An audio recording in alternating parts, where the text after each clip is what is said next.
Hello, hello, hello, New Haven, and welcome back to another episode of Arts Respond on WNHHLP 103.5 FM, New Haven.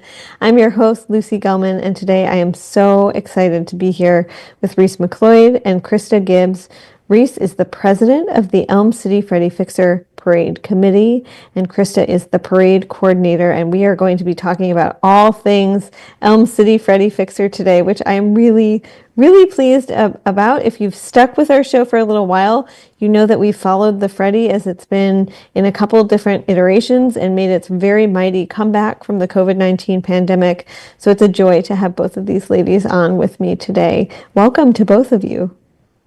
Thank you for having us. Thank you for coming. So if folks, if listeners are either new to this show, or we have a pretty general listenership, some folks who grew up in New Haven and probably grew up with the Freddy, and some folks who maybe haven't heard of the parade before, although I know that's hard to believe.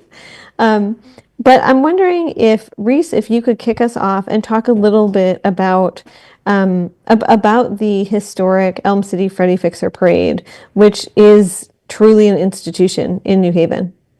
Well, I'd be remiss, first of all, if I didn't pay homage to the original founders of the Freddy Fixer Parade, the late Dr. Frederick Smith, Edna Carnage Baker, and Dr. Charles Tyman. So many of us know that the Elm City Freddy Fixer Parade has been around since 1962. And it's one of the oldest Black American parades within the United States. So, kudos to the original founders, and kudos to now the current committee for continuing this great tradition within the New Haven Elm City community. We're very excited about continuing this great history within our great, great, great city. And for folks who maybe have been with the Freddy for a while, they're recognizing new faces, which is very, very exciting. So Diane Brown, who many people know as the branch manager at Stetson Library, and Patricia Adger have really carried this flame for many, many years, and they're handing it over, which I think is hard. It's hard to hand over something you love, right? And something that's very special to you. And I'm wondering if both of you can talk about your relationship with the Freddy prior to stepping into these leadership roles. Well, go ahead, Chris. I'll let you speak since I spoke first. Well, for me, being a New Haven native, the Freddy Fixer Parade is, as far as I can remember, I've always either watched the Freddy Fixer Parade after church, and I've always, really anticipated it every year as a young child. As I got a little older, I, had the privilege to participate in the Freddy Fixer Parade. So, being a part of it now is a true honor and a privilege for me. And before we go on to Reese, I would love to hear, everyone, especially folks who participated in the parade, like they hold on to those memories. And so for you, were you in a marching band? Were you in a majorette group? What was your role? My role was, I was in a dance troupe with the Ultimate Dance Experience at the time, which is now the Hamden Academy of Dance and Music. So I participated a few years at many different capacities as either a leader or, a troupe dancer. Under Leah Hamilton Davila. Beautiful. Mm-hmm. Reese Hoppin. So for me, I more so watched the parade. It was like the exciting thing to do on a Sunday after church. As you got older, it was a great way to connect with your friends with the airbrush t-shirts, and you were planning out your outfits for that whole week. You were deciding on who was wearing what and what theme color were the airbrush t-shirts gonna be. Back then I had my airbrush t-shirt, my cute jean skirt that was airbrushed, and this is where when Air Force Ones was big back then, and I had my white Air Force Ones, and seeing my friends Krista marching in the parade, dancing and participating in the parade. So we look forward to seeing, even if we weren't in the parade, we look forward to being at the parade and seeing our friends and family that were part of the parade, which was a big deal. And also because there were going to be cookouts all throughout coming down Dixwell Avenue. People cooking out, and you're seeing friends that you haven't seen in a while from other high schools and family members and all that good stuff that happened during the parade. Yeah, I think for folks who didn't grow up with it, and I remember the first time I covered it as a reporter. So I grew up in Detroit and I moved to New Haven about 11 years ago, and I really didn't understand, like, this is an event. Right. Yes. Absolutely. It's, yeah. It's Sorry. history. It's history. Yeah, and I apologize for the noise. That's our little one in the background. So, That's yeah. okay. So I'm wondering also if you can talk about the choice to step into leadership, because that is a big decision, and these roles are completely voluntary. So that means you're giving a lot of yourself and your time. So it's funny for me, Diane Brown, we call her Miss D or Aunt D sometimes, depending on the conversation. She reached out to me through us building a relationship throughout the past 2 years and asked me about stepping in the role with the Elm City Freddy Fixer Parade. And I am busy. I'm always doing something. Krista can attest to this because we have so many connections within the community.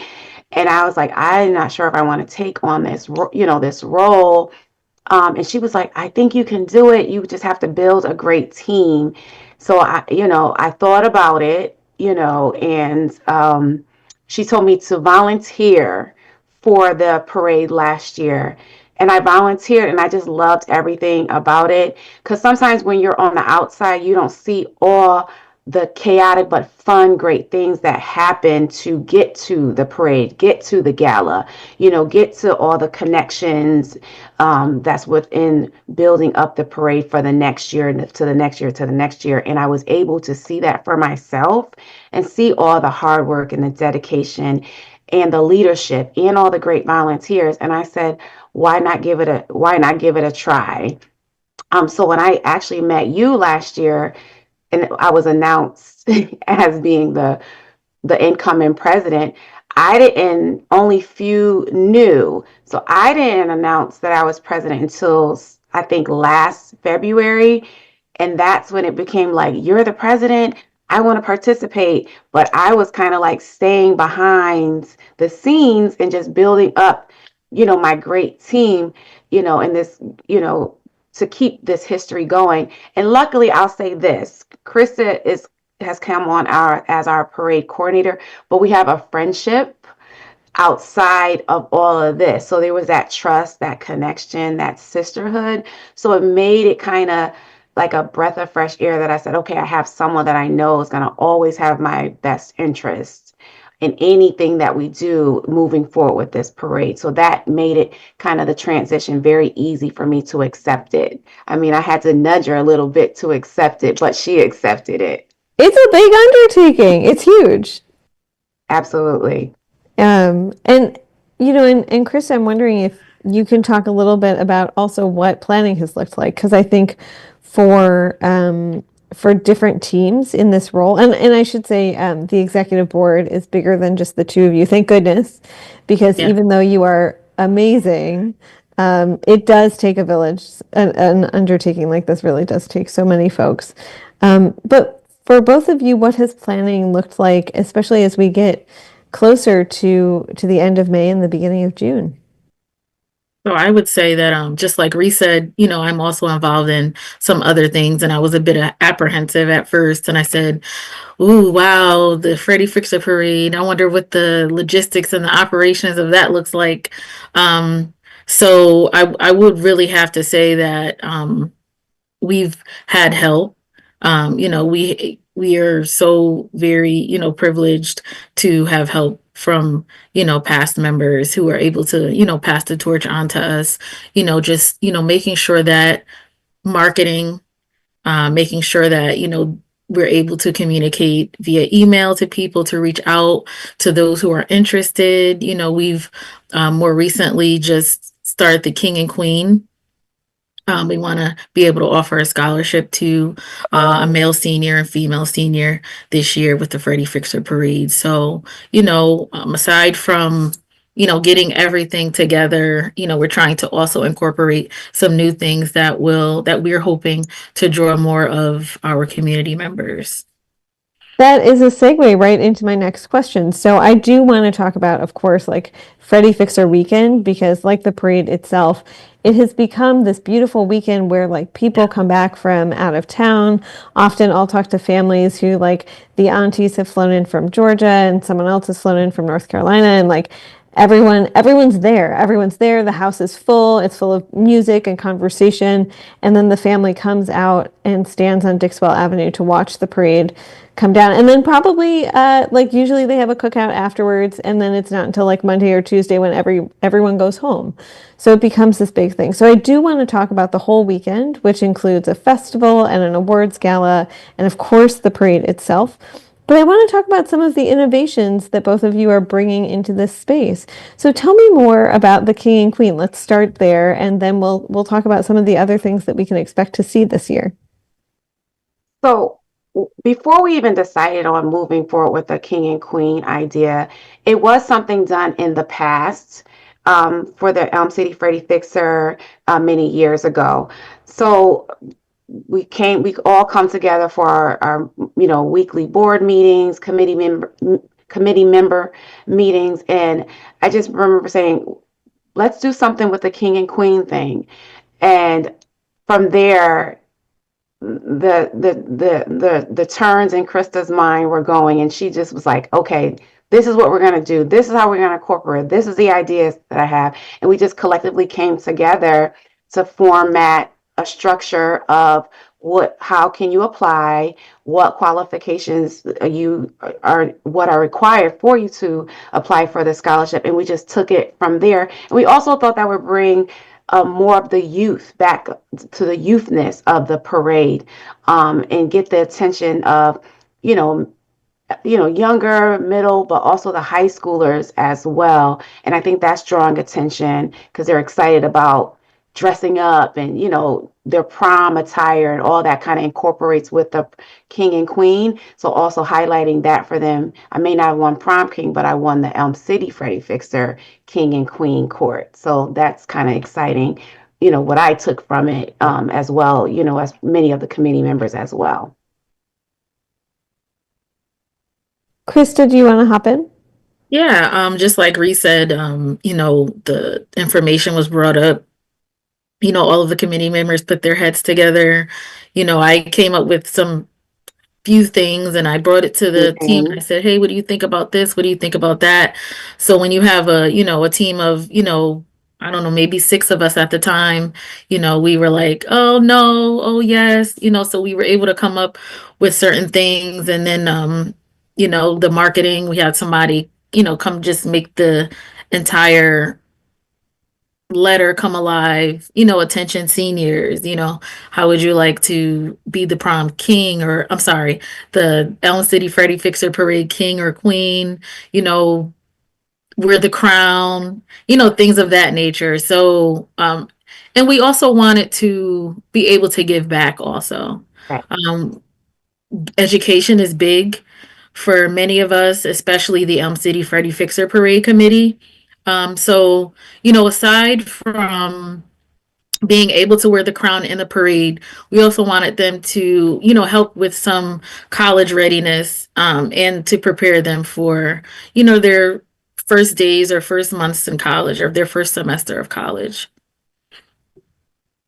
I also want to say there's at the end of May, but not quite the end of May, so on May 24th, which I think is a Saturday, from 9 a.m. to 1 p.m., there's a neighborhood cleanup. And this is really getting back to, for folks who don't know, or for folks who do know, the roots of the Freddy Fixer, which is, it began not just as a parade, not just to have a good time, but as a neighborhood beautification effort led by neighbors.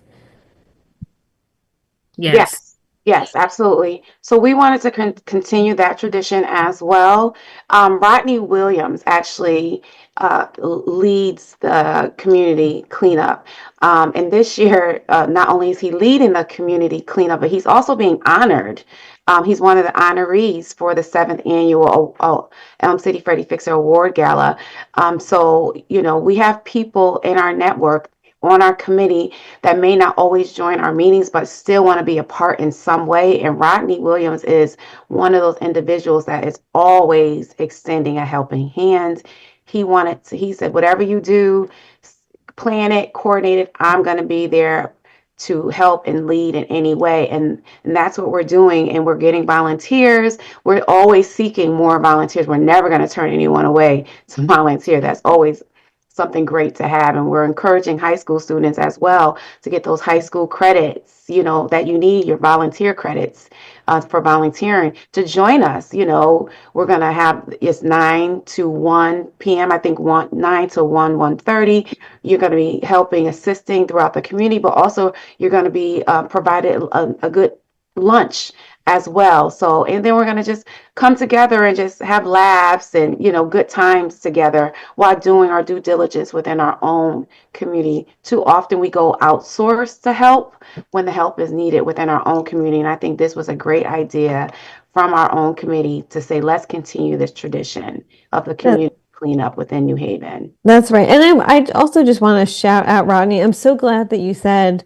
that sometimes New Haven outsources the help. And I see that. I feel like recently the city just signed a contract with someone who is based not in New Haven, maybe not in the state of Connecticut. And I remember my husband and I both looked at each other and we said, but why?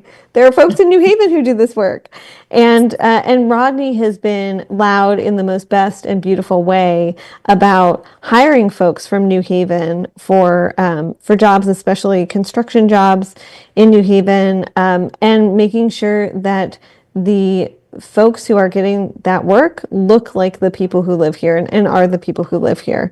And so that our labor base, sorry if you can hear my toddler crying in the background, it's nap time. This is community radio at its finest. But that our labor base reflects the city in which we live and that we call home.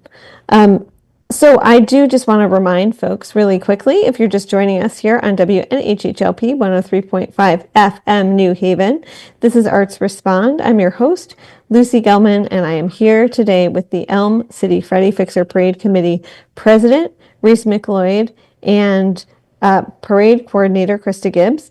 And we are talking about Parade Weekend. We are talking about some events that are preceding Parade Weekend. But let's get into the good stuff. Let's talk about May 31st and June 1st, which is this action-packed I don't even think it's a whole 72 hours. It's 48 hours. Yes. And so let's talk about uplifting and celebrating the neighborhood, and also some New Haveners who we really love and respect and just want to amplify in this moment. So I do want to highlight one thing, Lucy. We are having a happy hour mixer on Friday, May 30th. It's open to all the community. Oh, so it is 72 hours.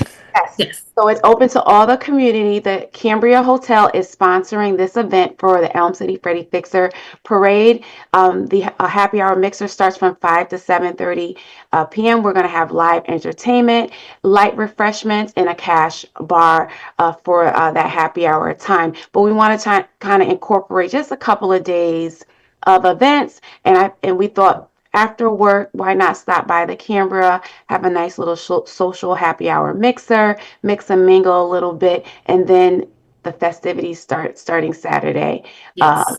Saturday afternoon, which highlights the festival, which is from 12 to 4 p.m. At the Dixwell Avenue, right in the court of the Q House in the Stetson Library area over there. And then, as we noted, the award gala starts from 7 to 11 p.m. And we are honoring 12 amazing individuals that have been advocates within our community and a helping hand in many, many ways. If you would like, I can go down the names quickly.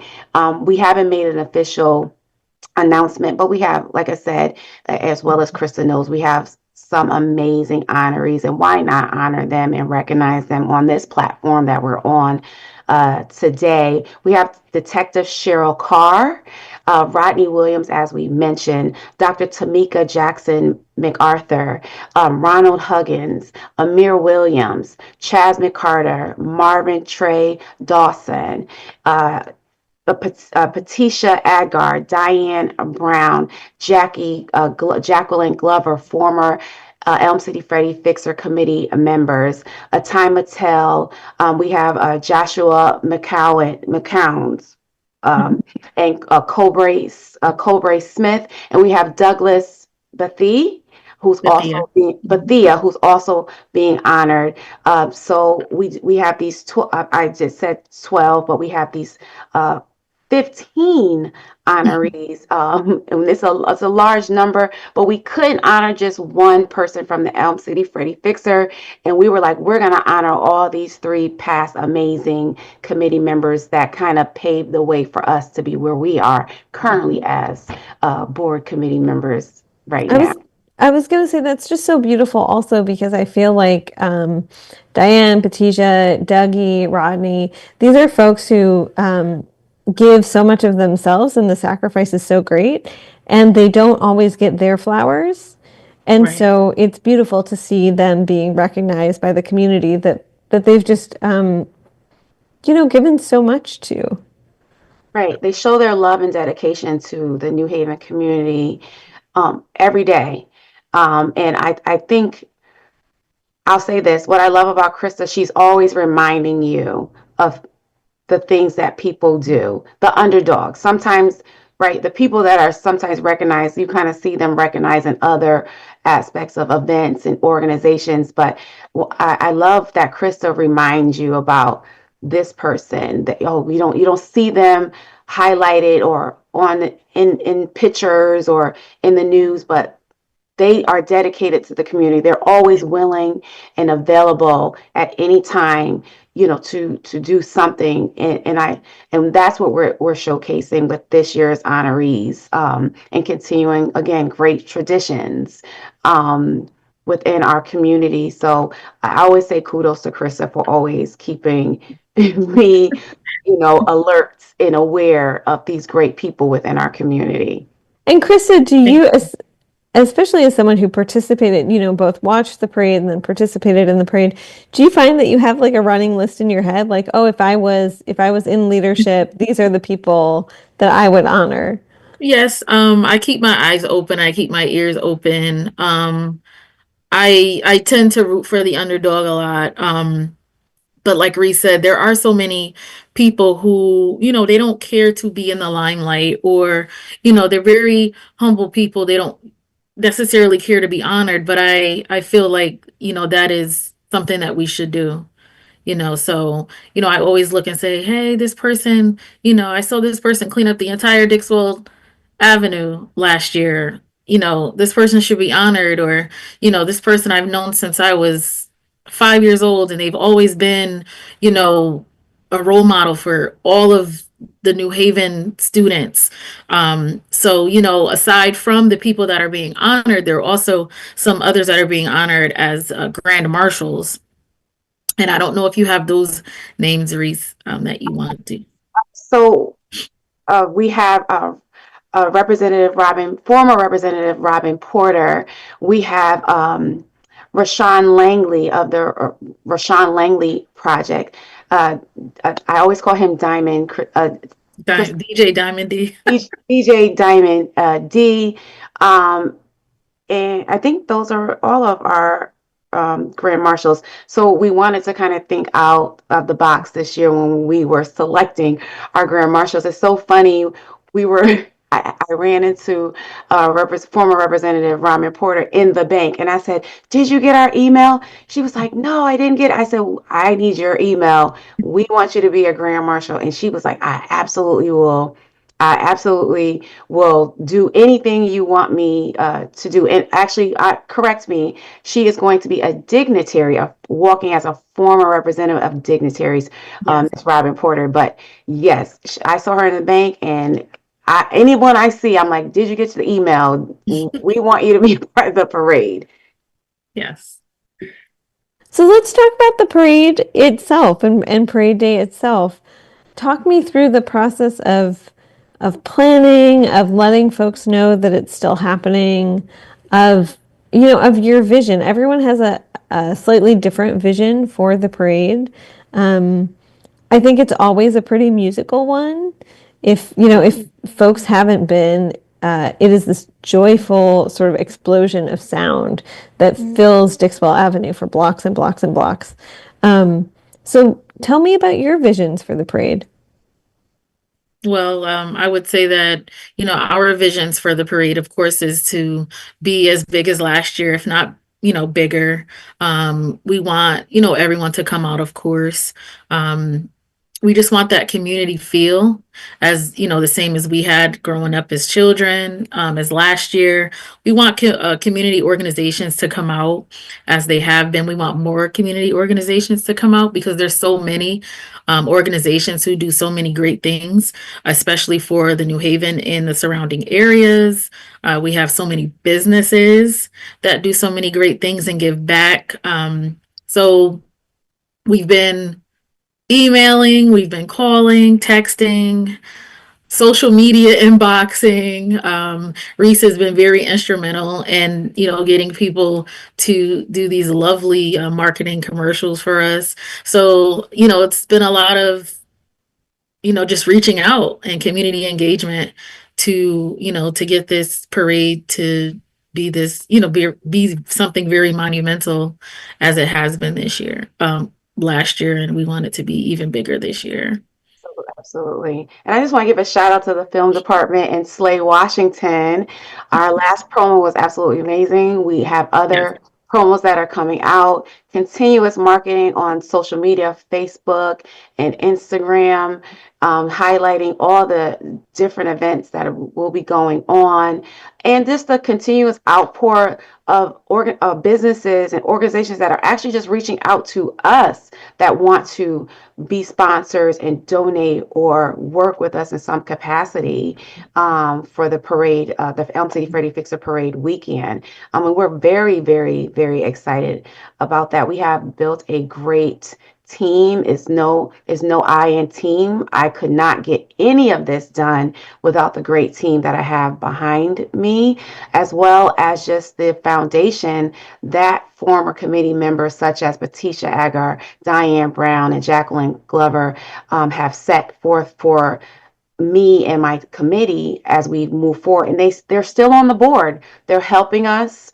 They're reminding us of what needs to be done. They're reminding us about structure and time, so we're definitely on point with everything. They were very stern and militant, and we're continuing that in our own way, but we're getting the job done, and I'm happy to say that.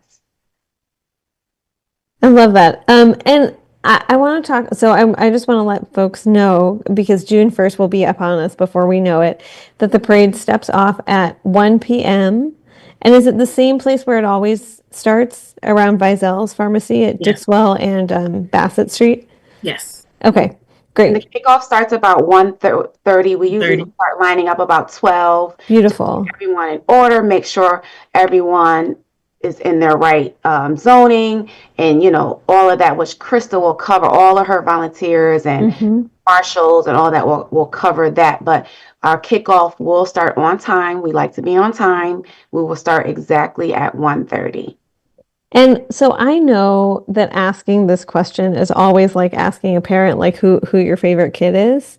Um, but what are some of the groups that you're really, really excited about? Because I know everyone has that drill team or that float, or like every year. I love the Ebony Horsewomen. I remember the first time I saw them and I thought, like, these women are rock stars, and I still think they're rock stars.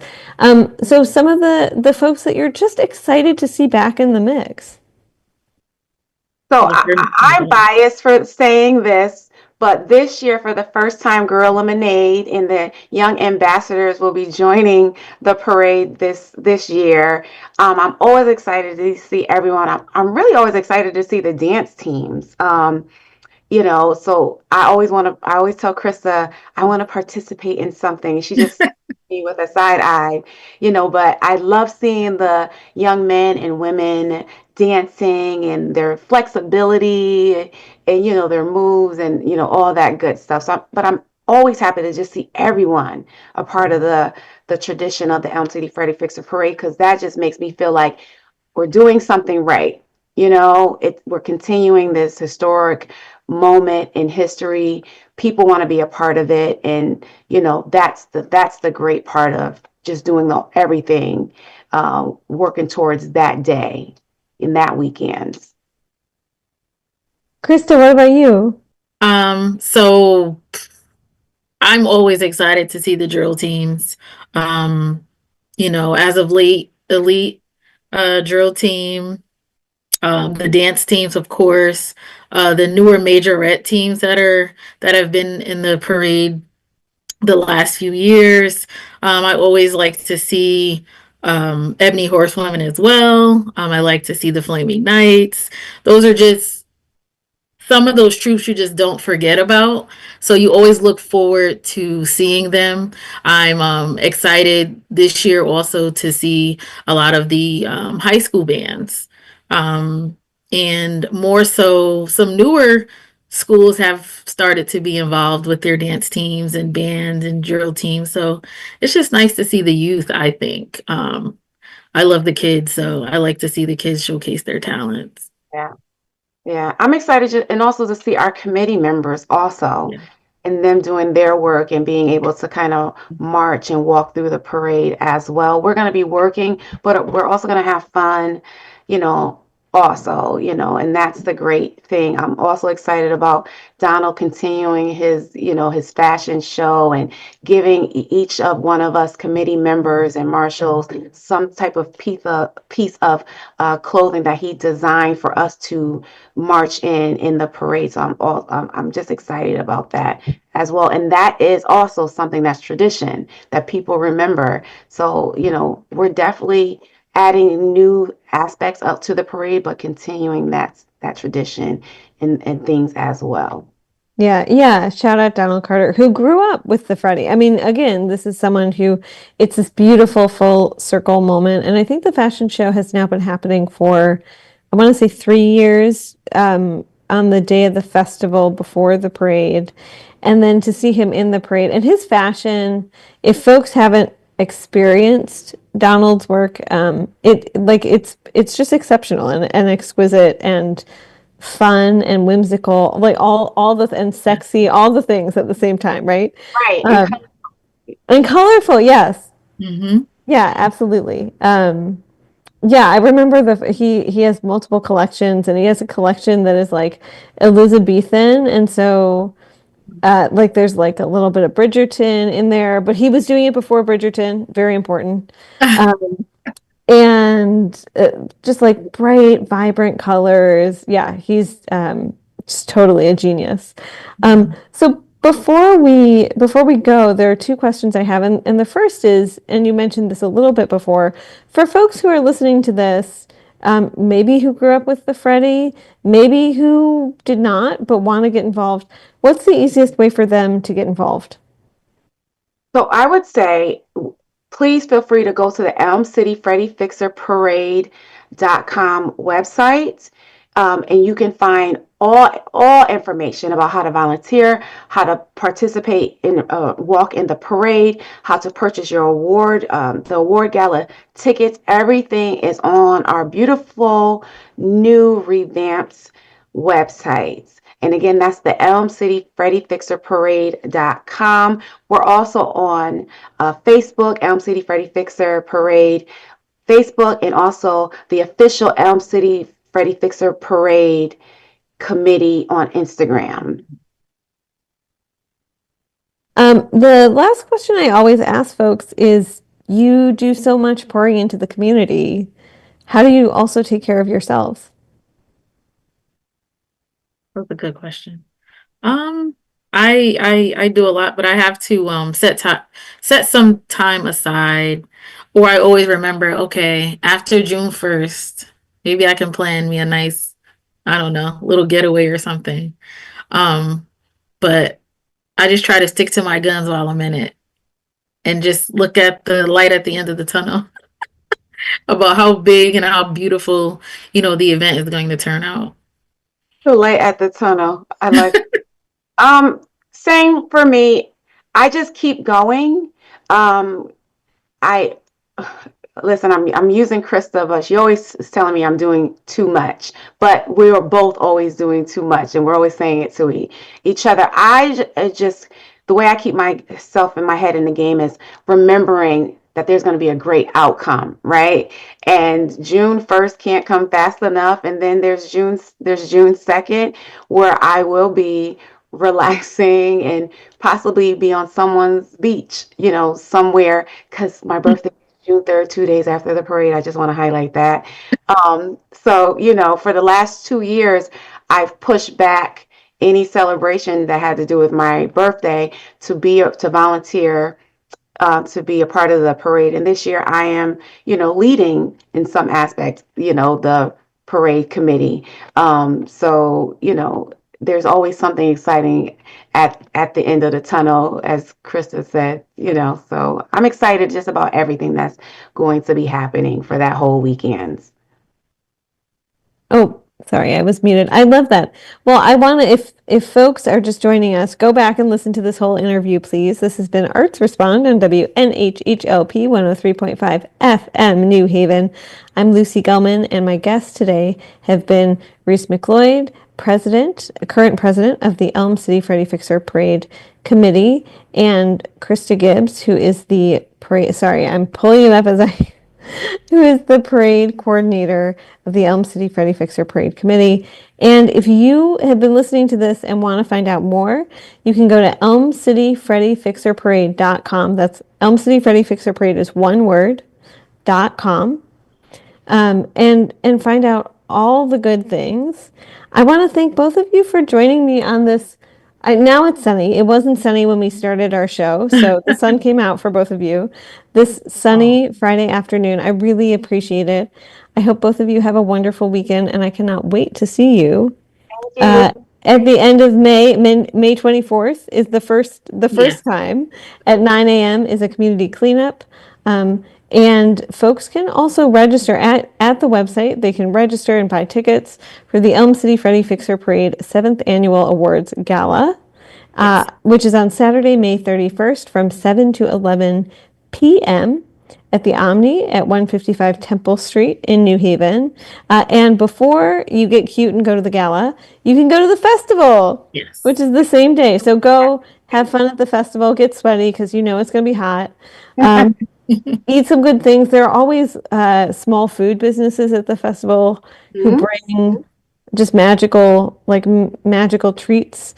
And there are always artists and vendors and cool crafts and activities and painting that the whole family can do. So do that. Have a super fun afternoon.